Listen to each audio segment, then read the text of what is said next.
But Chanyeong doesn't believe that it's over, and it's just like, we just need to, you know, try harder. And because she sort of like points up or whatever, he thinks that she's trying to get their attention. And so he's like, yes, do you guys need anything? And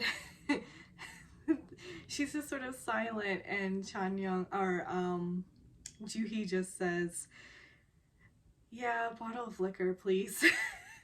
So the girl actually ends up bringing it over, and the three of them are still just looking at her after she's already put down the bottle, and she's just like, can I get you anything else? And Juhi just says, oh no, nothing. You're really pretty. Which the two other girls are just like, what the hell? I love Juhi.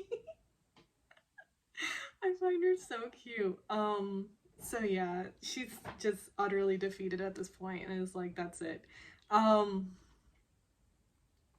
So yeah, so they're drinking, and Micho mentions already feeling sort of dizzy because she hasn't eaten. And Juhi jokes that she should call the watch guy over to, like, take care of her, I guess. And lo and behold, he walks right in. And he calls out to the chef and is sort of going over, and the two girls were sitting on the side of the table that can see him walk in and everything. And Mijo had seen him, but then quickly turns back around. And so the two friends are just sort of sitting there and looking at him and smiling until he looks over and notices them. He does see Mijo sitting over there, so he's just like, Mijo? And at first she's just trying to ignore it, but her friends are just pointedly looking at her like, so, so she turns around and sort of fakes the whole like, oh, I didn't see you there. And you know, they say hello, and she's like, well, enjoy your meal. And her friend Juhi first begins to sort of say like, oh, you know, we just ordered this dish. And he's like, oh, I love that dish. And she's like, you should sit with it. Like, she's beginning to say, you should sit with us, and then gets kicked under the table because Mijo's just like, what are you doing? And so he, you know, catches on and is like, oh, I don't want to, you know, make Mijo uncomfortable. And the girls again are just sort of looking at her until finally she's just like, can we get another place setting here? So he goes and he sits down, and as he's sitting down, she like takes another shot. And then I thought this was so cute because he had just sat down and she had just taken the shot, and he pours her another glass like he knows that she's internally just freaking out right now, and he's just like, I don't know what it is, but it was so cute. The friends ask him if he knows the owner, and he's like, oh yeah, we're old friends. And they bring up that like he's working at the clinic now, and you know, just catching up and talking about that. And Mijo talks about how she's feeling tipsy, and she sort of asks the guy like, when's the food coming? And he's like, yeah, it's finishing up, it's coming. And as they're, you know, just sort of waiting, her phone rings, and it's her dad calling her. And she sort of hesitates and is just sort of looking at her ringing phone, and her friends are like, aren't you going to pick up? And she lets them know that I haven't told them that I'm going to the US. And she thinks that her sister has told them. So Juhi's taking the bottle away from her and is like, you should stay sober.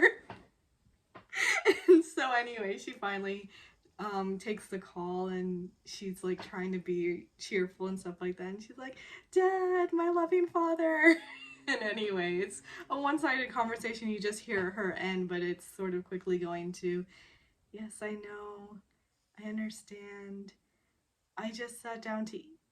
Okay, I'm picking up my purse, I'm leaving now.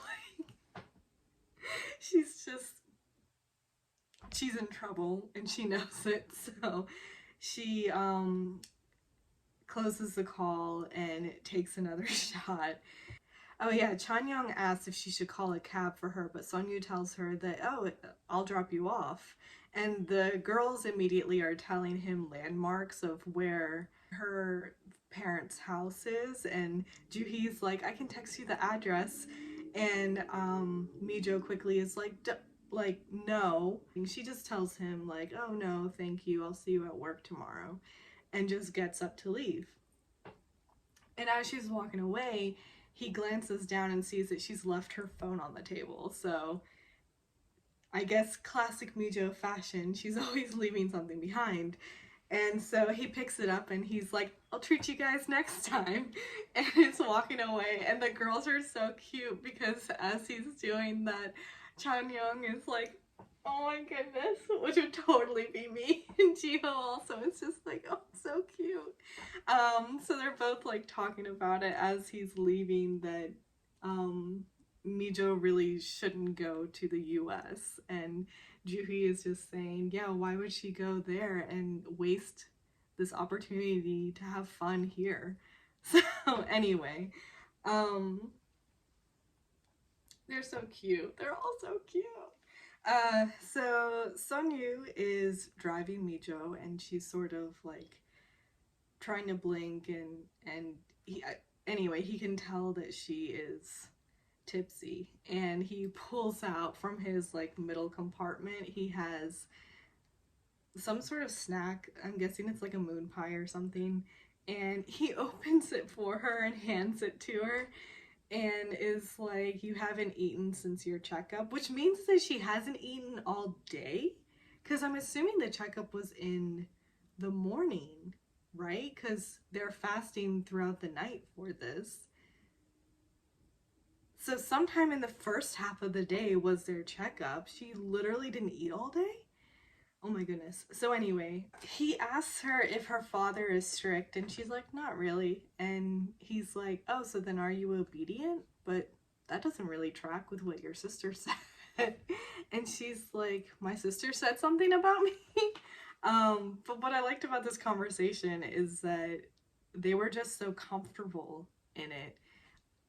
And she's over there just like inhaling this cookie, this snack, but and they're just so at ease with each other already. But it's not a weird, you know how sometimes when you start dating someone and it gets too comfortable too quick, you would think that this is almost that situation, but it's not. It doesn't seem that way anyway. They still get butterflies around each other, as well as just being completely comfortable with each other. Isn't that what we're all looking for? So they pull up and she gets out and he also gets out, and she says, you know, thank you for the ride. And as she's walking towards the gate, she's like breathing into her hands and smelling. And he just sort of smirks at this. And then she turns back and like bows at him and goes into the gate. And then you just hear him say that she probably still smells like alcohol. And then they're in her house, and her sister are sitting on the couch, and her parents are in armchairs across from them, and everyone is silent. And her this does happen, right? Yeah, next. Okay. Her dad calls her name, so he's about to begin, and she's like, Dad, I don't have any energy. I had a checkup this morning and I haven't eaten. I was actually about to sit down to eat, and then your call came right at that moment. And so he turns to his wife and he's like, should we grill some meat? And his wife is like, yeah, should we? And then like in the next scene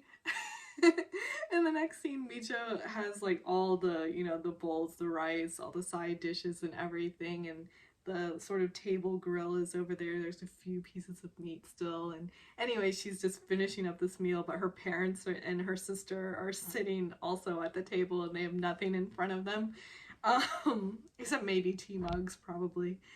And so she sort of sits back and she's like, hi, I feel better now. So I'm trying to think. Yeah, her parents don't start it this time because they're just sitting there and looking at her. So she then is just sort of going to address it, and she's about to get into it and really tell them. But her dad interrupts her and just says, go. And she's like, what? And he's just like, go and get some rest. So, I mean, all this build up, she was so scared, and they were totally understanding. And, you know, her dad brings up the whole when you're sick in your body, you go to the doctor and you get treated. When you're when your mind is sick, you need to give yourself rest. And so, you know, he tells this to her, and it's really very sweet. And so then the mom is asking her, like, when did her panic attacks start? And this is the first we're hearing of it. And she's just sort of like side eyeing her sister. And her sister just looks at her and she's like, what? What was I supposed to say as your older sister? And then she's like, I tried to tell them something else, but they wouldn't believe me. Mija's trying to reassure her parents that it's not that serious. And her dad is like, well, good for you to know to take a break before it gets serious. And I'm just like, these parents, the communication between them, like, oh my goodness. So yeah, her dad is happy that she's taking this break. And I think over here, right? Yeah, then he's just sort of like, I'll go with you. And her mom is also agreeing, like, yeah, we'll go with you. And she's just like, you guys can't come with me. That'll be like going clubbing with my parents. Like, totally lame, so weird, basically. And her sister's just sort of smirking to herself. And Mijo's like, what, why are you smiling? And she's like, what, am I not allowed to smile? So anyway, it is Sonu's first day officially of work, I think, and or maybe it's not his first day. I have no idea. I think it's his first day though. Anyway, he's going to his car and notices that it's blocked in. He is rushing and you see him running up to the building, and he runs to the elevator and just catches the door, and of course Mijo is in there, and she's just like, did you run here? And he said just from the subway station, and he tells her about the car situation, and she's like, you're not even late, like I'm not that strict. And he's like, I wanted to impress you. Why are they so cute? So anyway, he really wanted to impress her. He then asked her like how the scolding went last night, and she was saying it would have been better if she had been scolded. Chanyong is asleep in bed and gets a call, and she ignores it. And then her doorbell rings, and she comes outside, and it's Jinsuk. And he is sort of, how do you say it? It's not really cold, sort of robotically. It's very systematic. He's just addressing her and asking her if she will still train his actors, and tells her, you know, at the very least, will you continue on with the actors that you are working with? And then tells her, like, don't be emotional. Basically, just like, be professional. You have these actors that you coach and stuff like that. And anyway, she says that up until now, she has been emotional. This is finally, she's starting to be rational. She tells him, don't worry, I will finish out working with these actors until the end of their shoot, and then tells him to go away. And then suddenly his demeanor changes, and there's a bit more like friendliness, I guess, more in his voice, and he asks her to